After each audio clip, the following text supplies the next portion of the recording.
Assalamualaikum warahmatullahi wabarakatuh. Kembali lagi di channel Pustaka Semesta. Kali ini kita akan membahas trik translate paper dari bahasa Indonesia ke bahasa Inggris. Yang mungkin nanti paper ini kita akan submit ke jurnal bereputasi yang terindeks Scopus misalkan. To the point, pastikan kita sudah punya paper dalam bentuk bahasa Indonesianya. Seperti ini contohnya ya. Sudah ada bahasa Indonesianya. Kemudian kita harus baca bagaimana susunan dari setiap paragraf atau kalimat dalam paper yang kita miliki, karena trik yang pertama adalah kita harus mengecek susunan kalimat. Pastikan SPOK-nya sesuai dan ada. SPOK itu subjek, predikat, objek, dan keterangan. Jadi pastikan komponen ini ada, ya minimal SPO. Jadi misalkan kita punya paper ini, jadi setiap kalimatnya kita pastikan SPOK-nya ada. Kita upayakan ada. Itu yang pertama. Kita cek ulang kembali. Kemudian yang kedua, kita menggunakan bantuan. Kalau dalam kesempatan ini, saya merekomendasikan translate paper dari Indonesia ke Inggris itu kita menggunakan Bing Translator. Mungkin selama ini teman-teman pernah menggunakan Google Translate. Nah, saran saya kita beralih sekarang. Kita beralih dari Google Translate ke Bing Translator. Kenapa saya rekomendasikan demikian? Saya pernah melakukan beberapa uji coba hasil translate dari Google Translate dan Bing Translator, kemudian kita cek susunan Grammarly-nya di grammarly.com, tentunya yang sudah akunnya premium.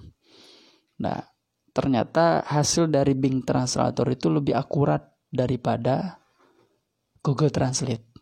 Karena mungkin Google Translate itu menerjemahkan secara umum, artinya bahasa secara luas, tapi Bing Translator lebih kepada khusus kalimat-kalimat yang bersifat akademik. Oke, itu yang kedua. Sekarang kita cek kita masuk ke Bing Translator. Ya, ini adalah Bing Translator, ya, produk dari Microsoft. Kita ambil paper kita. Yang pertama, kita pastikan paragraf ini, kalimat dalam paragraf ini sudah sesuai dengan SPOK-nya.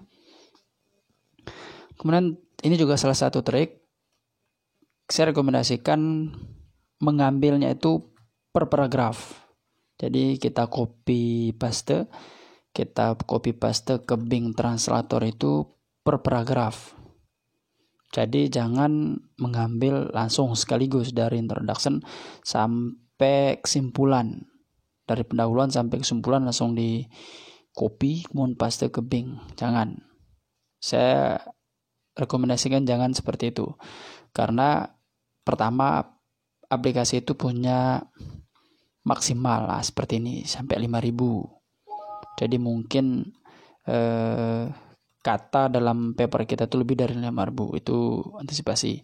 Kemudian yang kedua, memudahkan kita untuk mengecek kembali. Kalau sedikit seperti ini satu paragraf, enak kita mengontrol kembali, mungkin ada kesalahan kata, ada salah kata mungkin, ya perlu kita perbaiki.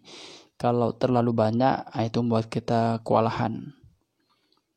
Setelah merasa yakin, jadi ini kita pilih Indonesia, kemudian di sini kita pilih English. Nah, setelah seperti ini keluar hasil translate-nya, kita cek kembali apakah ada kata yang salah tulis sehingga tidak mampu diterjemahkan dalam bentuk bahasa Inggrisnya. Itu juga nanti temuan. Nah, setelah itu kita copy. Nih, kita copy. Kemudian kita beralih ke trik 3. Cek dan perbaiki susunannya Grammarly.com. Kalau saran saya lebih baik teman-teman beli akun Grammarly. Banyak di beberapa teman-teman yang beredar di medsos, terutama di editor atau reviewer jurnal. Grammarly.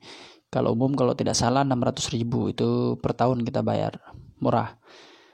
Itu murah karena manfaatnya banyak. Nah, setelah itu kita masuk ke Grammarly.com.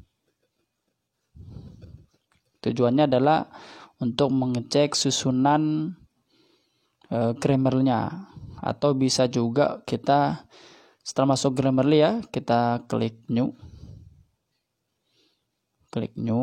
untuk masuk ke menu baru. Ya, ini dia, kita pastekan di sini hasil yang dari Bing tadi itu. Nah, kalau di Grammarly keluar seperti ini, knowledge netral, kemudian general, ya klik done aja. Nah, seperti ini. Adakah yang perlu diganti? Itu gunanya di Grammarly. Ini misalkan ada merah, oke, dibenarkan. Kita pilih untuk mengganti. Ini ternyata salah, oke, diperbaiki. Kemudian lagi ada tuh, dirubah jadi from Microsoft. Oke. Di Grammarly tidak semua, ini kehati-hatian kita karena ini adalah paper di bidang kita. Mungkin ada kata yang direkomendasikan oleh Grammarly tapi bukan itu artinya. Nah, boleh kita tolak. Jadi tidak semua apa ini direkomendasikan oleh Grammarly itu kita ambil. Mana yang cocok itu kita ambil. Nah, setelah tidak ada, ini kita bisa di 72% akurasinya. Ya, setelah itu kita copy. Nah, kopinya kita gunakan Notepad. Ya, kita pakai Notepad. Pastekan di sini dulu, kemudian copy lagi, kemudian baru paste ke sini. Jangan pastekan, jangan hilangkan yang ininya dulu, jangan. Kita enter ke bawah. Nah, seperti itu. Kenapa seperti ini? Nah, karena ada referensi yang awalnya mungkin kita menggunakan Mendeley. Jadi kita ambil dia, paste dulu, ambil Mendeley-nya seperti ini ya. Kita ganti. Kemudian ada lagi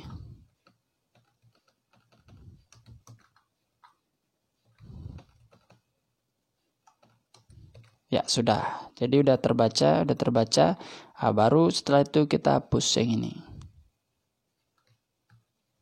Ya, seperti itu. Jadi jangan langsung menghapus yang versi bahasa Indonesianya.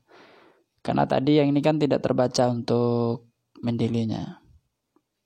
Ya, setelah dari Grammarly tadi itu ya, kita pasti dulu lewat Notepad agar tidak mengubah template. Karena biasanya mungkin dari Google Translate atau Bing langsung kita paste, nanti susunan paragraf, ukuran dan jenis huruf dari template-nya berubah. Jadi itu gunanya kita menggunakan Notepad supaya tidak mengubah susunan huruf, spasi, ukuran dan jenis huruf dari template-nya. Nah, kemudian begitu seterusnya. Jadi paragraf berikutnya di copy lagi ke Bing Translator, kemudian copy, kemudian masuk ke Grammarly.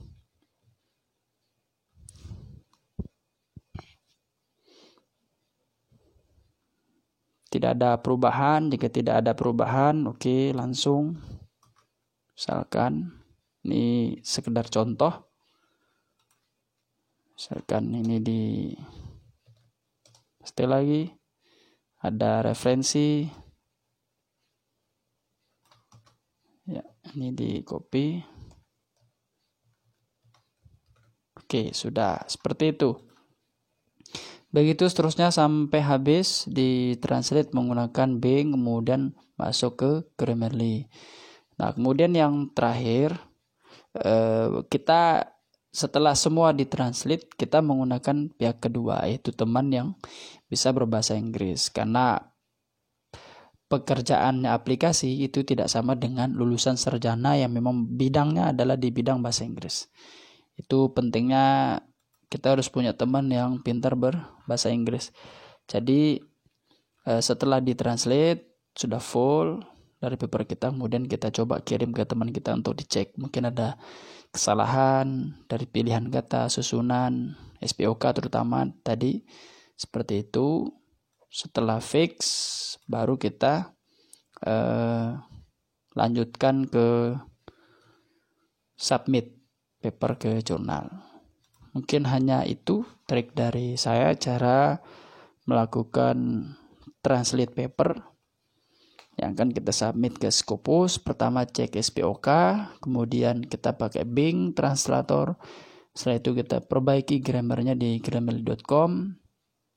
Kemudian hasil dari grammarly.com kita paste lewat notepad, baru dimasukkan ke template. Terakhir adalah kita menggunakan pihak kedua, yaitu teman kita yang bisa berbahasa Inggris untuk mengecek kembali apakah susunannya sudah benar atau tidak.